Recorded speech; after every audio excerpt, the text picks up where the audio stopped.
Olá, como vai? Tudo bem? Muito bom. Bom, eu fico pensando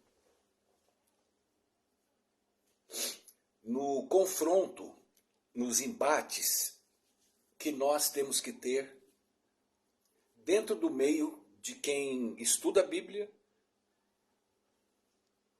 sabe de Jesus, sabe da religião, sabe da volta de Cristo. Como quando Jesus veio, como os apóstolos pregavam, eles sempre tiveram embates com as igrejas. Muito bem, não vai ser diferente hoje. Não será diferente hoje. Porque quem não está nas amarras de igrejas, de pastores, de doutrinas, de normas, é livre em Jesus. Sendo ele livre em Jesus, porque conhece a Jesus, ele vai ter um embate com os doutrinários. Ele vai ter um confronto. Não tem jeito. E será perseguido. Não tem jeito. Interessante é que as pessoas têm uma forma que eu não consigo entender o mecanismo do Deus que elas creem. Talvez o Deus que você crê. É o Deus do toma lá e dá cá. Ou seja, eu te tenho, mas eu vou te dar em troca para o Senhor me manter salvo, até o Senhor voltar. Então, até o Senhor voltar, eu vou fazer, praticar, fazer, crescer, mudar, ser melhor, ser bonzinho. É uma infâmia contra Deus. Até porque você não dá nada para Deus. Tudo que você tem é dele. Tudo que você diz que vai dar para ele, você não vai dar porque não é teu. Eu me lembro que quando meus filhos queriam me dar presente, ou para a mãe, quem pagava era eu ou a mãe. Porque as crianças não tinham da onde tirar dinheiro. Nós, crianças, não temos da onde tirar salvação, santificação e muito menos transformação. Mas Deus me dá. Ele não te dá. Ele não pode te dar porque ele te tira o teu livre-arbítrio. Se Deus transformar você em alguém que eu sei lá quem você imagina ser, ou imagina estar a caminho de ser algo que ninguém sabe, nem você, Deus tiraria você de você. Então, enquanto você não entender que você prossegue na salvação e santificação, porque diariamente você é perdoado e amado por ele, porque ele sabe que você não tem nada para dar para ele, e por mais que você se esforce para ser melhor, para ele e nada é a mesma coisa. É tudo trapo de imundícia. Ah, mas ele me dá poder para eu ser, para você ser quem? João? João Batista? Para você ser Paulo? Esses homens eram tão pecadores quanto eu e você. Eles eram perdoados. João o Batista, que é o maior dentre os homens, chegou um momento que ele perdeu a fé. Ele falou, vai perguntar para ele se ele é o Messias ou virá outro. Ele duvidou. Por que ele duvidou? Porque era um homem. E segundo Jesus, era o maior de todos os homens na terra. Davi era um homem totalmente comprometido com o pecado. Totalmente. E Deus teve que trabalhar com ele e perdoá-lo. E outros, como Sansão e assim por diante. E Davi, Deus é tão maravilhoso que Davi, no auge do seu pecado, o rei poderoso, vencedor, foi e recebeu um profeta que Deus enviou. E vocês sabem da história. O profeta contou a história de uma ovelha que a pessoa pobre de rua tinha para fornecer o leite e aquecê-lo. E aquele homem milionário com milhares de ovelhas arrancou a ovelha dele para fazer um churrasco. Davi se indignou, porque o coração de Davi era segundo o coração de Deus, era um coração justo. Ele queria o bem das pessoas, porém, era um pecador, como você e como eu. E nunca foi transformado. Davi sempre foi Davi. E quando ele disse, Davi, é você, o camarada, Davi cai por terra. O que Deus fez com Davi? Davi estava num propósito pessoal e de justiça própria tão grande que Deus mandou um recado para que ele voltasse a entender que um dia ele foi pastor de ovelhas. Por isso que Deus fez essa colocação da ovelha e das ovelhas. E Davi, no seu consciente, recebeu essa mensagem do profeta e caiu por terra e começou a entender, a relembrar quem era Davi. O Davi que protegia as ovelhas, agora era o Davi que jogava as ovelhas no curral da morte. Porque era um pecador. Deus não recebe nada nosso porque nós não temos nada para dar para Deus. Deus deixa claro que tudo que nós fizermos é como trapo de imundícia. Não há leitura entre o homem e o divino. A única leitura é a ponte que é Jesus.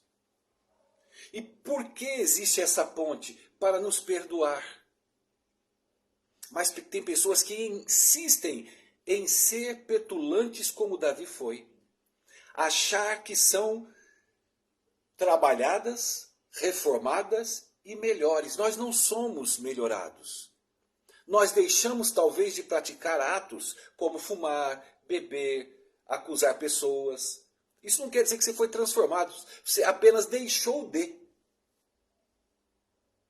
A vida normal e cotidiana, nós podemos melhorar, deixar de quem eu mato não matar mais, eu assaltava não assalto mais, eu uso droga agora não uso mais. Isso é um passivo e um ativo da nossa vida, do nosso cotidiano, sendo crente ou não.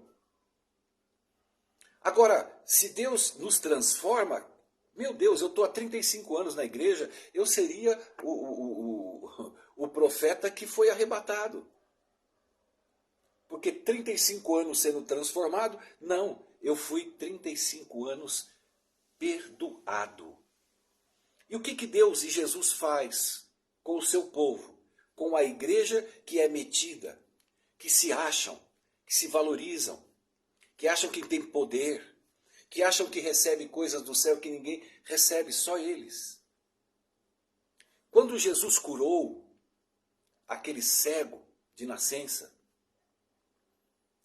e foi embora, e aquele cego, meu Deus, ele sujou o rosto dele, aquele homem abismado glorificava a Deus pelo amor e pelo perdão que foi concedido a ele, e ele foi confrontado com os sacerdotes, com o povo da igreja, porque ele era considerado pecador. Os da igreja não, mas o cego era, porque estava pagando com a sua cegueira ou lepra os pecados que Deus imputava neles.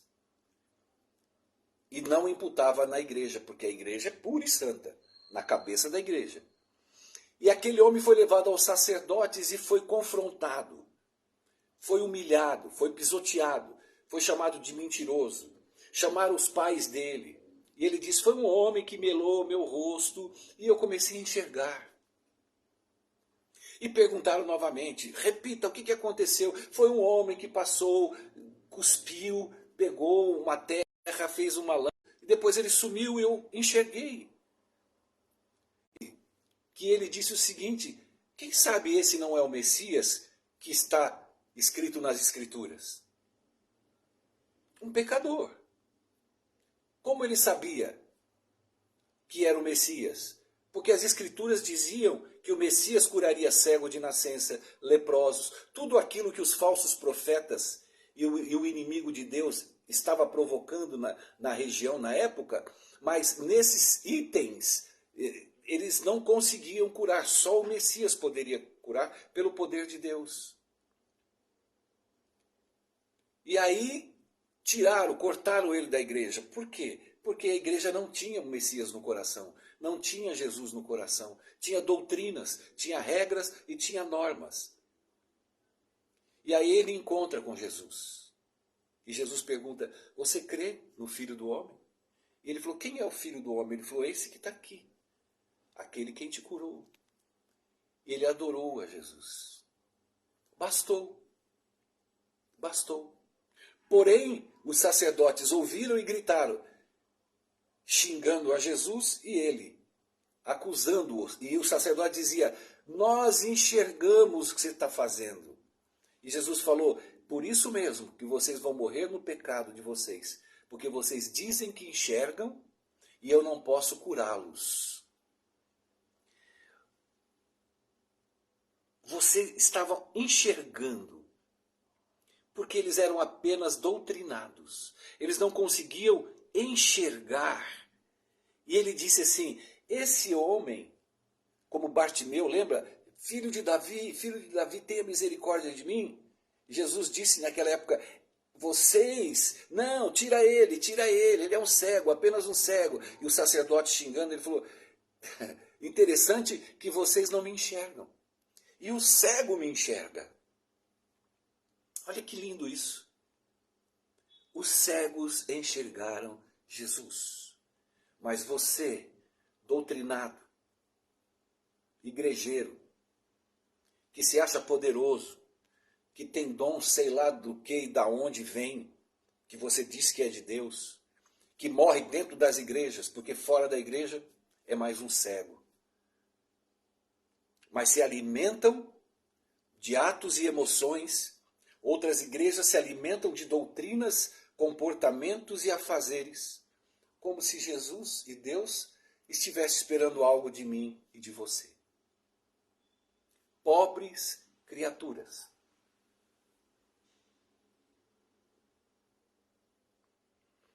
E Jesus dizia, e nos disse, enquanto nós formos cegos, nós não teremos problema.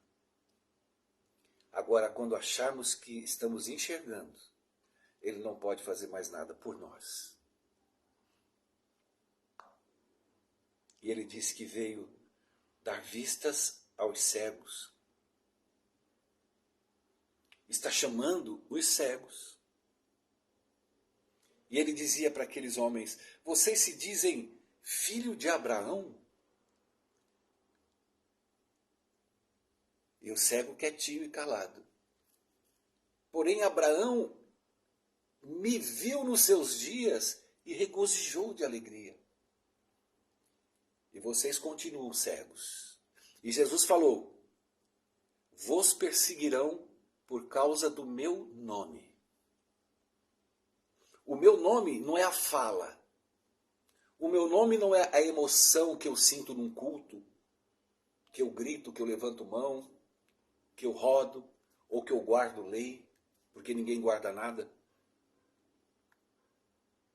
Serão perseguidos aqueles que frutificam o fruto de Jesus.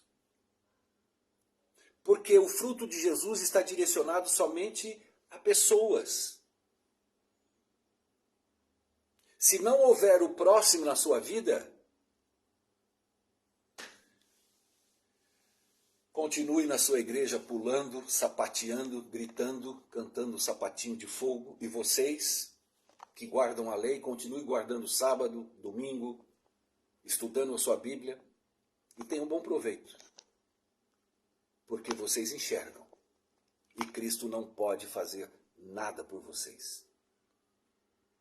Agora, você que está atento e alerta, e alerto para Cristo na sua vida, você que está correndo num quarto e falando, Senhor, tenha misericórdia de mim. Tenha compaixão de mim, Senhor. Eu não sei o que fazer, estou cego, não sei qual o caminho, não sei qual a direção tomar. Esse será abençoado. Esse Jesus dará vista. E quando você enxergar, Deus vai te mostrar um monte de pessoas que precisam de você. Mas isso irrita a igreja. Pregar o amor de Jesus. Tudo é dinheiro. Tudo é afazeres. Tudo tem que ter uma motivação pessoal. Nunca para o próximo. E Jesus só quer dar vistas aos cegos, para que nós cegos, fragilizados, fracos, pecadores, possamos enxergar o grande Salvador, que me ama e quer, com esse amor, transmitir em fruto. Não porque eu fui transformado melhor, não, é porque Ele habita em mim. E Cristo habitando em mim, eu frutifico aquilo que Ele tem no coração dele, que é amor. E amor a quem? Ao próximo. Deus não quer mais nada. A minha igreja tem 28 doutrinas. Eu nem sei quais são, mas eu sei que tem. A outra tem mais 10 doutrinas. E a única que Deus pede é você se enxergar como pecador e amar ao próximo como a ti mesmo. Fazendo isso, você estará adorando a Deus. Interessante. Bacana. Complicado, né? Porque tira a religião ou as religiões da tua mão. Enquanto você estiver com a religião na sua mão, o controle de, não, eu vou cumprir, que eu vou na igreja, vou ler um versículo da Bíblia, enquanto você estiver pensando em cumprir normas para encher o seu bucho de rituais, tenha certeza de que você enxerga. E você enxergando, como eu disse há pouco, Jesus está dizendo para você, é uma pena, porque se você não enxergasse, eu poderia dar vistas a vocês. Mas como vocês dizem que enxergam, permaneces no seu pecado. Que Deus abençoe, que a paz do Senhor Jesus tome conta de você. E que nós possamos aprender que criticar não quer dizer que eu sou um reformador. Criticar pessoas e igrejas. Alertar, sim. Os acusadores que acusam igrejas não são profetas, porque profeta não acusa, profeta mostra o caminho. E eu prego o caminho, a verdade e a vida. Não tem outro. Até a próxima. Tchau, tchau. Obrigado a todos que participaram. Um beijo.